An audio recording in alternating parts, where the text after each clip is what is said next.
नमस्कार, आपका central employee news YouTube channel के नए और प्रेस वीडियो में आप सभी का हार्दिक स्वागत है।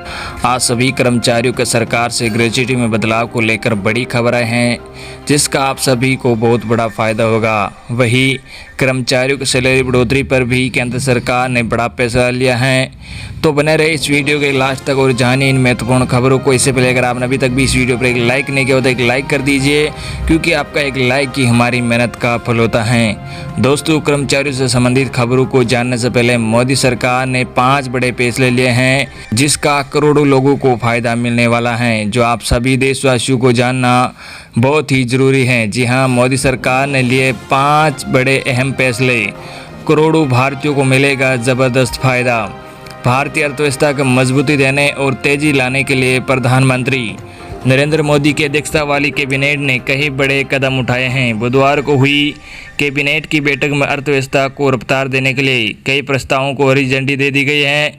खुद प्रधानमंत्री ने बैठक के बाद कहा कि ये सभी फैसले ऐतिहासिक हैं और इससे करोड़ों भारतीयों को फायदा मिलेगा। जो 5 बड़े अहम फैसले लिए गए हैं, उसमें पहला बड़ा फैसला यह है कि छोटे कारोबारियों को लोन में 2% ब्याज छूट। जी हां, लॉकडाउन की वजह से छोटे कारोबारियों को नुकसान उठाना पड़ा है। ऐसे में केंद्रीय मंत्रिमंडल ने ऐसे कारोबारियों को प्रोत्साहित करने के लिए शिशु मुद्रा लोन धारकों को ब्याज में 2% अतिरिक्त छूट देने का फैसला किया है। सरकारी बयान के अनुसार मुद्रा के शिशु लोन पर 2% ब्याज छूट देने के प्रस्तावों को कैबिनेट ने मंजूर कर लिया है। इससे करोड़ों लाभार्थियों को 2% की ब्याज में छूट मिलेगी। दूसरा बड़ा फैसला, कोऑपरेटिव बैंक रहेंगे केंद्र की निगरानी में। जी हां, हाल ही में केंद्र कोऑपरेटिव बैंकों में घोटाले और नियमितताओं की खबरों के बीच एक राहत की बात सामने आई है। प्रधानमंत्री नरेंद्र मोदी की अध्यक्षता वाली कैबिनेट ने देश के सभी सहकारी बैंक, अर्बन कोऑपरेटिव बैंक हो या multi state cooperative bank, reserve bank की निगरानी में रखने का फैसला किया गया है। बताते चले कि देश में 1482 अर्बन कोऑपरेटिव बैंक और 58 मल्टी स्टेट कोऑपरेटिव बैंक है। कैबिनेट के इस फैसले के बाद इनको कोऑपरेटिव बैंक में पैसा जमा करने वाले करोड़ों लोगों में भरोसा बढ़ेगा। साथ ही इन बैंकों के बंद होने की आशंका भी खत्म होगी। सरकार के इस कदम से इन बैंकों के 8 करोड़ से अधिक जमाकर्ताओं का भरोसा भी बढ़ेगा। तीसरा बड़ा फैसला, पशुपालन को बढ़ावा देने के लिए 15,000 करोड़ रुपए मंजूर। जी हां, कैबिनेट ने बुधवार को अपनी बैठक में पशुपालन को बढ़ावा देने वाले एक प्रस्ताव को भी मंजूरी दे दी है। आर्थिक मामलों की मंत्रिमंडल समिति ने 15,000 करोड़ रुपए के पशुपालन बुनियादी ढांचा विकास फंड की स्थापना के लिए अपनी मंजूरी दे दी है। हमने कहा कि यह हमारे मेहनती किसानों की आय को बढ़ावा देगा।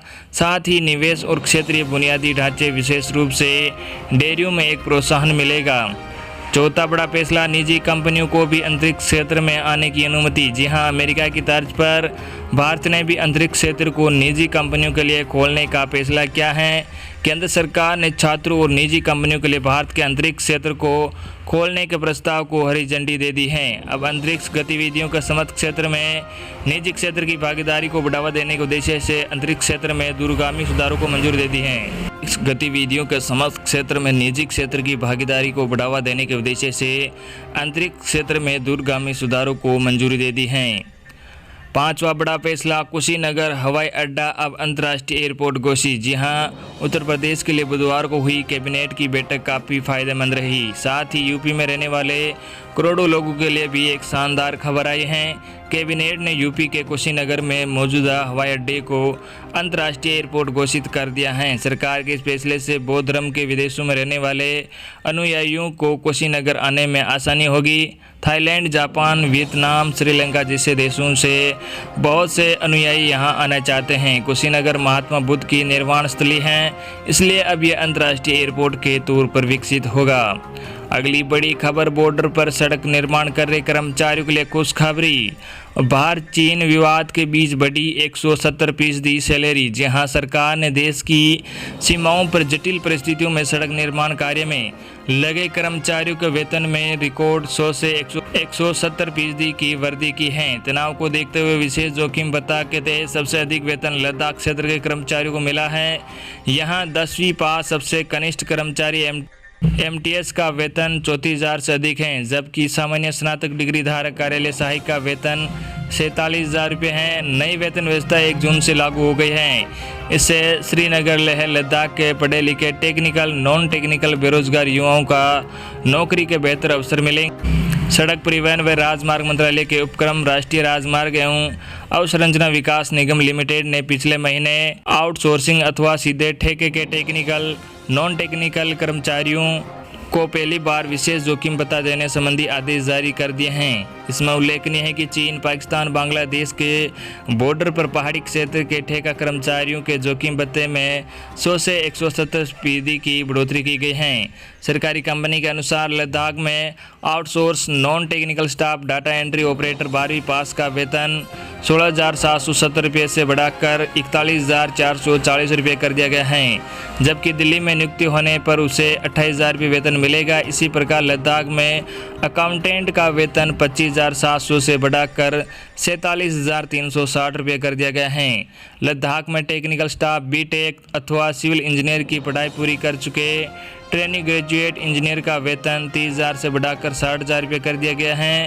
ग्रेजुएट इंजीनियर का वेतन 45,000 रुपये से बढ़ाकर 78,000 कर दिया गया है। प्रबंधक का वेतन 50,000 से बढ़ाकर 1,12,800 रुपये किया गया है। वरिष्ठ प्रबंधक 55,000 रुपये के बजाय 1,23,600 रुपये वेतन पाएगा। बीमा भी मिलेगा। जी हां, आपको बता दें कि आउटसोर्स व सीधे ठेके पर रखे गए टेक्निकल व नॉन टेक्निकल स्टाफ को 5 लाख का मेडिकल बीमा व 10 लाख का दुर्घटना बीमा एजेंसी की ओर से दिया जाएगा। टीए, डीए, ईएसआई, पीएफ आदि की सुविधा भी उक्त ठेका कर्मचारियों को मिलेगी। 3 श्रेणियों में रखा गया है। जी हाँ, आपको बता दें कि सरकारी कंपनियों ने जोखिम व दुर्गम स्थलों को 3 श्रेणियों में रखा गया है। इसमें पहली श्रेणी में असम, मेघालय, त्रिपुरा, सिक्किम व उत्तराखंड को रखा गया है। दूसरी श्रेणी में अरुणाचल प्रदेश, जम्मू कश्मीर, मिजोरम व नागालैंड को शामिल किया गया है, जबकि सबसे जोखिम वाली तीसरी श्रेणी में लद्दाख को रखा गया है। अगली बड़ी खबर, केंद्रीय कर्मचारियों को सरकार ने दी बड़ी राहत। एलटीए क्लेम करने के लिए बोर्डिंग पास देने की नहीं होगी जरूरत।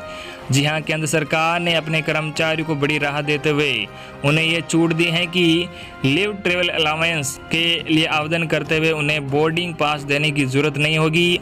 अभी तक बगैर बोर्डिंग पास एलटीए का क्लेम नहीं किया जा सकता था। केंद्र सरकार के नए नियम के मुताबिक एलटीए क्लेम के साथ सेल्फ डिक्लेरेशन देने से भी अब कर्मचारियों के एलटीए का पैसा मिल जाएगा। केंद्र सरकार ने हाल ही में यह नियम बदला था कि जो ट्रेवल नहीं कर सकते उन्हें एलटीए क्लेम करने का एक नया विकल्प मिले, सेल्फ डिक्लेरेशन सर्टिफिकेट।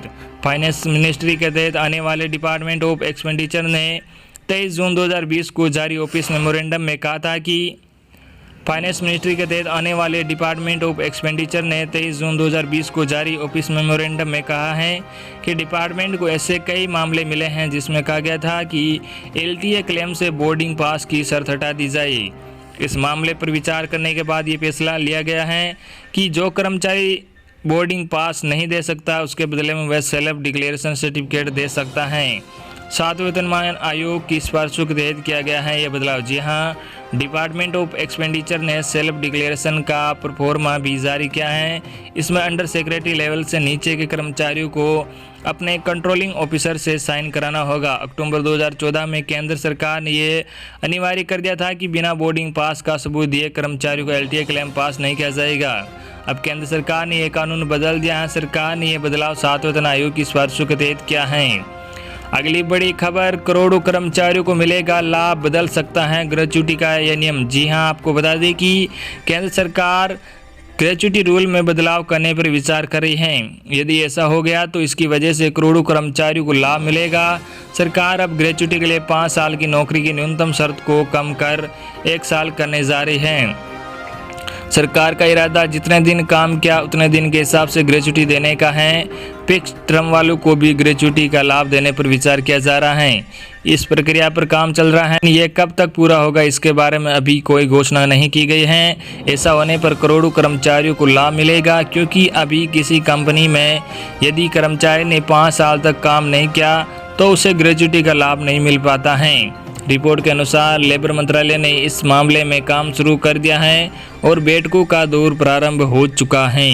ग्रेच्युटी को सीटीसी का हिस्सा बनाने का सुझाव दिया गया है और इसी के साथ पीएफ की तरह इसके भी हर महीने योगदान का विचार सामने आया है। ग्रेच्युटी को पीएफ ट्रस्ट के तहत लाने पर बात चल रही है और इसकी अवधि 5 साल से घटाकर 1 साल की जा रही है। स्थायी कर्मचारियों के लिए भी इसकी अवधि 1 साल की गई है।